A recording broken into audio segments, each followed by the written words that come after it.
Hi dear friends, അസ്സലാമു അലൈക്കും. എല്ലാവർക്കും എൻ്റെ ഹൃദയം നിറഞ്ഞ Eid Mubarak. Eid special bread pudding റെസിപ്പിയാണ് ഞാൻ നിങ്ങൾക്ക് ഇന്ന് ഷെയർ ചെയ്യുന്നത്. വളരെ പെട്ടെന്ന് ഉണ്ടാക്കാം. ഇതിനു വേണ്ടി മിക്സിയുടെ ജാറിലേക്ക് 1/2 ലിറ്റർ പാൽ ഒഴിച്ചു കൊടുക്കണം. പാൽ ഒഴിച്ചു കൊടുത്താൽ പിന്നെ ഇതിലേക്ക് വേണ്ടത് മധുരത്തിന് ആവശ്യമുള്ള പഞ്ചസാര അല്ലെങ്കിൽ കണ്ടൻസ്ഡ് മിൽക്ക്.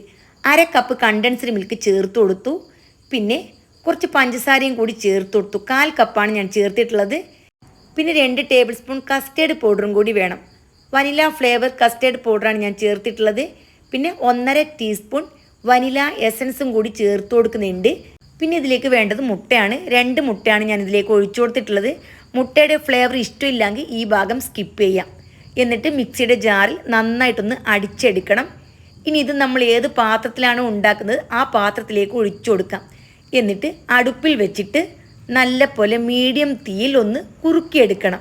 മുട്ടയൊക്കെ ചേർത്തുകൊണ്ട് മീഡിയം തീയിൽ വെച്ച് തന്നെ ഇതൊന്ന് കുക്ക് ചെയ്തെടുക്കണം. അല്ലെങ്കിൽ പെട്ടെന്നൊരു പിരിഞ്ഞ പോലെ ആവാൻ ചാൻസ് ഉണ്ട്. മുട്ട കഴിക്കാത്ത ആൾക്കാരുണ്ടാവാം, അതിൻ്റെ ഫ്ലേവറും മണമൊന്നും ഇഷ്ടമില്ലാത്ത ആൾക്കാരുണ്ടാവാം. അപ്പം അങ്ങനത്തെ ആൾക്കാരുണ്ടല്ലോ, അവർ മുട്ട സ്കിപ്പ് ചെയ്ത് 1 ടേബിൾ സ്പൂൺ കസ്റ്റേർഡ് പൗഡർ അധികം ചേർത്ത് കൊടുക്കണം. മീഡിയം തീയിൽ വെച്ചിട്ട് നല്ല പോലെ തിളച്ച് വന്നിട്ടുണ്ട്. തിളച്ച് കഴിഞ്ഞാൽ തീ വളരെ ചെറുതാക്കി കൊടുക്കണം.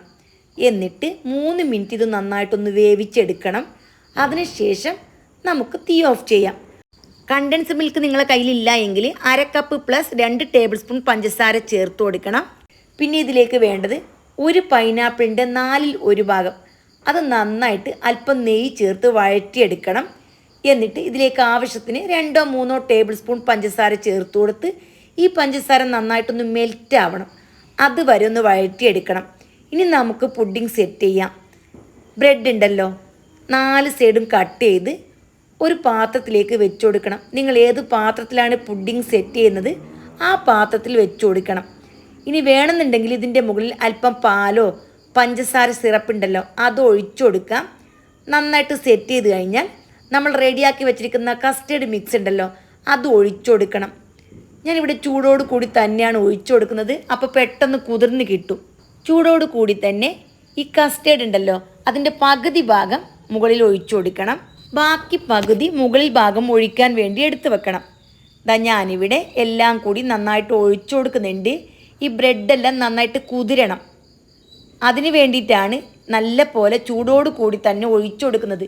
ഇനി പാലിൽ അല്പം പഞ്ചസാര ചേർത്ത് കലക്കിയതോ ഷുഗർ സിറപ്പോ ചേർക്കുന്നുണ്ടെങ്കിൽ ഇത് തണുത്ത് കഴിഞ്ഞാലും കുഴപ്പമില്ല, അങ്ങനെ വേണേലും ഉപയോഗിക്കാം. അപ്പോൾ ഇതൊക്കെ നിങ്ങളുടെ ഇഷ്ടത്തിന് നമുക്ക് സെറ്റ് ചെയ്തെടുക്കാവുന്നതേ ഉള്ളൂ. കസ്റ്റേർഡ് മിക്സൊക്കെ ചേർത്ത് കഴിഞ്ഞാൽ നിങ്ങളുടെ കയ്യിൽ ഫ്രൂട്ട്സോ നട്ട്സോ എന്തെങ്കിലും ഉണ്ടെങ്കിൽ അതും ഇതിൻ്റെ മുകളിലായിട്ട് വിതറി കൊടുക്കണം. കുറച്ച് അനാറും അതേപോലെ തന്നെ ആപ്പിൾ കട്ട് ചെയ്തതുണ്ടല്ലോ അതും ഞാനിവിടെ ചേർത്ത് കൊടുക്കുന്നുണ്ട്. പിന്നെ നട്ട്സ് ചേർത്ത് കൊടുക്കാം. അതേപോലെ പൈനാപ്പിൾ ഉണ്ടല്ലോ ആ പൈനാപ്പിൾ ഞാൻ ചേർത്ത് കൊടുക്കുന്നുണ്ട്. പൈനാപ്പിൾ ഡയറക്റ്റായിട്ട് ചേർത്ത് കൊടുക്കേണ്ട, ഇങ്ങനെ വേവിച്ചതിന് ശേഷമാണ് ചേർത്ത് കൊടുക്കേണ്ടത്. അല്ലെങ്കിൽ നാക്കിങ്ങനെ ചൊറിയുന്ന പോലെയാവും. എന്നിട്ട് വീണ്ടും ബ്രെഡ് വെച്ച് കൊടുക്കണം. ഇനി പഞ്ചസാര സിറപ്പ് വേണമെന്നുണ്ടെങ്കിൽ ലൈറ്റായിട്ട് ഒഴിച്ചു കൊടുക്കാം. ഞാനിവിടെ പഞ്ചസാര സിറപ്പും പാലൊന്നും ഒഴിച്ചു കൊടുത്തിട്ടില്ല. ഇതേപോലെ പ്ലെയിൻ ആയിട്ടാണ് ഉണ്ടാക്കുന്നത്. പെട്ടെന്ന് ഉണ്ടാക്കുന്ന ഒരു രീതിയാണ് ഞാൻ കാണിച്ചു തരുന്നത്. അപ്പോൾ പെരുന്നാൾ നാളെയാണല്ലോ, അപ്പോൾ അതുകൊണ്ട് പെട്ടെന്ന് തന്നെ ഈ റെസിപ്പി ഉണ്ടാക്കി നിങ്ങൾക്ക് കാണിക്കാമെന്ന് വിചാരിച്ചു. വീണ്ടും ബ്രെഡിൻ്റെ മുകളിലേക്ക് കസ്റ്റേർഡ് മിക്സ് ഫുള്ളായിട്ട് ഒഴിച്ചു കൊടുക്കണം. അപ്പോൾ എല്ലാം കൂടി ഒഴിച്ചു കൊടുത്ത് കഴിഞ്ഞാലുണ്ടല്ലോ വീണ്ടും ഇതിൻ്റെ മുകളിലേക്ക് ഫ്രൂട്ട്സോ നട്ട്സോ ഒക്കെ വെച്ച് കൊടുക്കാം. അപ്പോൾ എളുപ്പത്തിൽ ഉണ്ടാക്കാൻ പറ്റുന്ന അടിപൊളി ടേസ്റ്റി ആയിട്ടുള്ളൊരു പുഡിംഗ് റെസിപ്പിയാണിത്. അപ്പോൾ മുട്ടയുടെ ഫ്ലേവർ ചില ആൾക്കാർക്ക് ഇഷ്ടപ്പെടണമെന്നില്ല. അപ്പോൾ വേണ്ടാന്നുണ്ടെങ്കിൽ നമുക്ക് ആ ഭാഗം സ്കിപ്പ് ചെയ്ത് ഉണ്ടാക്കാം. ഏറ്റവും മുകളിലായിട്ട് ഞാൻ ആദ്യം ആപ്പിൾ ചെറുതായിട്ട് കട്ട് ചെയ്തിട്ടല്ലോ അത് ഇട്ട് കൊടുത്തു. പിന്നെ അനാറും കൂടി ചേർത്ത് കൊടുത്തു. അനാറ് കാണാൻ നല്ലൊരു ഭംഗിയാണ്. എപ്പോഴും നല്ല കളർഫുള്ളായിട്ട് കിട്ടണമെന്നുണ്ടെങ്കിൽ അനാർ ചേർത്ത് കൊടുക്കണം. പിന്നെ പുഡിങ്ങിൽ കഴിക്കാൻ ടേസ്റ്റ് ഉള്ളത് എപ്പോഴും പൈനാപ്പിളാണ്. അപ്പോൾ പൈനാപ്പിളും ഞാനിവിടെ ഇട്ട് കൊടുക്കുന്നുണ്ട്. പൈനാപ്പിൾ ഞാൻ എപ്പോഴും കുറച്ച് അധികം ചേർത്ത് കൊടുക്കും. എനിക്ക് പൊതുവേ പൈനാപ്പിൾ ഭയങ്കര ഇഷ്ടമാണ്. പിന്നെ കുറച്ച് നട്ട്സ് ഉണ്ടല്ലോ, നിങ്ങളുടെ കയ്യിൽ ഏതെല്ലാം നട്ട്സ് ഉണ്ട് അതെല്ലാം ചേർത്ത് കൊടുക്കാം. ബദാമോ പിസ്ത അതേപോലെ കാഷ്യൂനട്ട് കിസ്മിസ് വേണമെങ്കിൽ അത് ഇട്ട് കൊടുക്കാം.